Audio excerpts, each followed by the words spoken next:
Hello friends, જય માતાજી. Welcome back to વાગીલાસ ખાના ખજાના.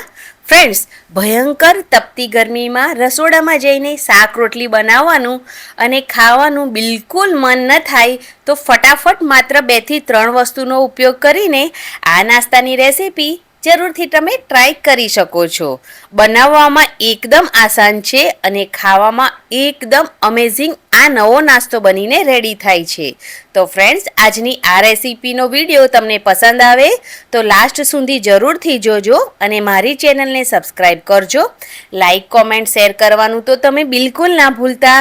તો ચાલો નવા નાસ્તાની શરૂઆત આપણે કરી લઈએ. તો સૌથી પહેલા નાસ્તો બનાવવા માટે મેં અહીંયા રાતના બચેલા ભાત લઈ લીધા છે. તમે બચેલા ભાતનો ઉપયોગ કરી શકો છો અથવા તો તાજા ભાત બનાવીને પણ તમે આ રેસીપી બનાવી શકો છો. અહીંયા મેં 1 વાટકી લેફ્ટ ઓવર રાઈસ લઈ લીધા છે. હવે આપણે લઈશું મિક્સર જાર અને તેની અંદર 1 વાટકી ભાત એડ કરી દઈશું.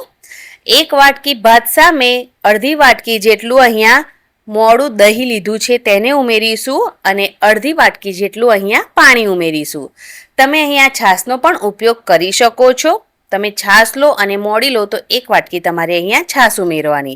મેં અહીંયા અડધી વાટકી દહીં અને અડધી વાટકી પાણી ઉમેર્યું છે. હવે ઢાંકણ બંધ કરી અને આ બધી જ વસ્તુ આપણે પીસી લેવાની છે. તો અહીંયા મેં બધી જ વસ્તુ પીસી લીધી છે અને એકદમ સરસ સોફ્ટ પેસ્ટ બની અને રેડી થઈ ગઈ છે. તો હવે એક મોટા વાસણમાં આપણે આ પીસેલી જે પેસ્ટ છે તેને કાઢી લઈશું અને ત્યાર પછી અહીંયા 1 વાટકી ભરીને રવો એડ કરીશું. તો રવો તમે નાનો, પાતળો કે જાડો કોઈ પણ લઈ શકો છો. તેટલા જ પ્રમાણમાં 1 વાટકી જેટલું અહીંયા પાણી ઉમેરી દઈશું અને હવે બધું જ એકદમ સારી રીતે આપણે ગાંઠા ન પડે તે રીતે મિક્સ કરી લઈશું. તો અહીંયા આપણે જે રવો એડ કર્યો છે તે એકદમ સરસ ફૂલી જાય એટલા માટે હવે આ જે આપણે મિશ્રણ રેડી કર્યું છે તેને 5 મિનિટ માટે આપણે રેસ્ટ પર મૂકી દેવાનું છે.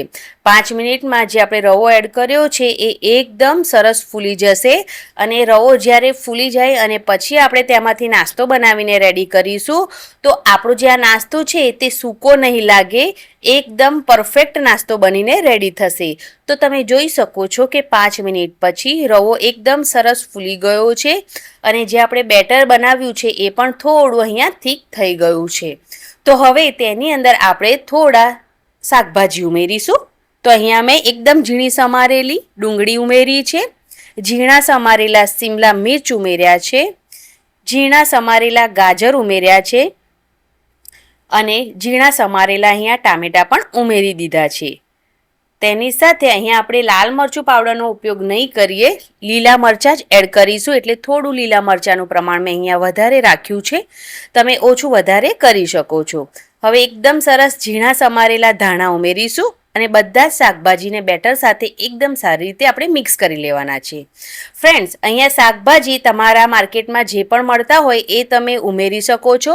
જે તમને પસંદ હોય એ શાકભાજી તમારે ઉમેરવાના છે અને જે તમને શાકભાજી ન પસંદ હોય એ શાકભાજીને તમારે સ્કીપ કરી લેવાના છે. તો અહીંયા બેટર બનીને રેડી થઈ ગયું છે. આ બેટરમાં આપણે સોડા કે પછી ઈનોનો ઉપયોગ નથી કર્યો. તમારે કરવો હોય તો તમે સોડા કે ઈનો પણ અહીંયા ઉમેરી શકો છો.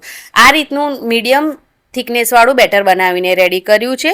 હવે તેની અંદર સૂકા મસાલામાં અડધી ચમચી જેટલું આખું જીરું, મીઠું અહીંયા સ્વાદ પ્રમાણે ઉમેરીશું. જો તમે ભાત જે લો તેમાં પણ મીઠું તમે એડ કર્યું હોય તો તમારે મીઠું થોડું ઓછું એડ કરવાનું. કાળા મરીનો પાવડર અહીંયા અડધી ચમચી એડ કર્યો છે. બસ અહીંયા આટલા જ આપણે મસાલા એડ કરવાના છે અને ફરી હવે બધી જ વસ્તુને એકદમ સારી રીતે આપણે મિક્સ કરી લેવાની છે. તો ફ્રેન્ડ્સ, અહીંયા હળદર પાવડરનો ઉપયોગ આપણે કર્યો નથી એટલે આપણો આ જે નાસ્તો છે એ ખૂબ સરસ એવો સફેદ કલરનો બનીને રેડી થાય છે. બેટર અહીંયા તમે જોઈ શકો છો, ના વધારે જાડું કે ના વધારે પાતળું એવું મીડિયમ થિકનેસવાળું રેડી કર્યું છે. તો ચાલો નાસ્તો રેડી કરીએ. અહીંયા મેં તવાને એકદમ સારી રીતે ગરમ કરી લીધો છે અને આપણો આ નાસ્તો તવા પર ચોંટે નહીં એટલે થોડું અડધી ચમચી જેટલું અહીંયા તેલ આ રીતે એડ કરી દેવાનું. એકદમ સારી રીતે તેલ એડ થઈ જાય એટલે 1 થી 1.5 ચમચા જેટલું આપણે જે બેટર છે તે આપણે તવા પર એડ કરી દેવાનું અને આ રીતે તેને ફેલાવી દેવાનું. ગેસની ફ્લેમ તમે મીડિયમ રાખો તો પણ ચાલે. અને હવે એકદમ સારી રીતે આપણે આ બેટર ફેલાવી લેવાનું છે. એકદમ પાતળું આ બેટરને આપણે નથી ફેલાવવાનું, થોડું મીડિયમ થિકનેસવાળું બેટર આપણે ફેલાવવાનું છે.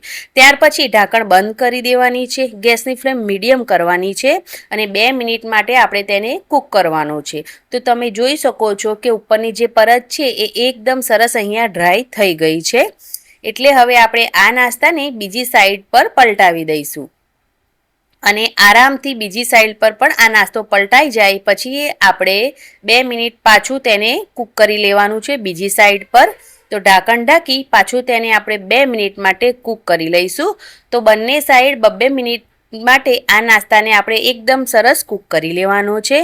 તો બીજી સાઈડ પર પણ 2 મિનિટ થઈ ગઈ છે અને નાસ્તો આપણે તેને પલટાવી લઈએ. તો બંને સાઈડથી એકદમ સરસ આ નાસ્તો કૂક થઈ ગયો છે અને આ નાસ્તો માત્ર 4 થી 5 મિનિટમાં બનીને રેડી થઈ જાય છે. તો હવે તેને આપણે તવા પરથી નીચે ઉતારી લેવાનો છે. નાસ્તો બંને સાઈડથી ખૂબ સરસ એવો કૂક થઈ ગયો છે.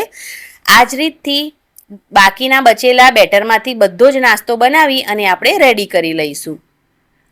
તો અહીંયા ફ્રેન્ડ્સ મેં બધો જ નાસ્તો બનાવી અને રેડી કરી લીધો છે અને તમે જોઈ શકો છો એકદમ પરફેક્ટ બધા જ શાકભાજીનો ઉપયોગ કરી અને બચેલા ભાતનો ઉપયોગ કરીને આપણે એકદમ અમેઝિંગ નાસ્તો બનાવીને રેડી કરી લીધો છે, જે તમે બાળકોને લંચ બોક્સમાં પણ આપી શકો છો. એ બહાને બાળકો શાકભાજી પણ ખાઈ લેશે. તો ફ્રેન્ડ્સ, આજની આ રેસીપી પસંદ આવી હોય તો પ્લીઝ ચેનલને સબસ્ક્રાઈબ જરૂરથી કરજો.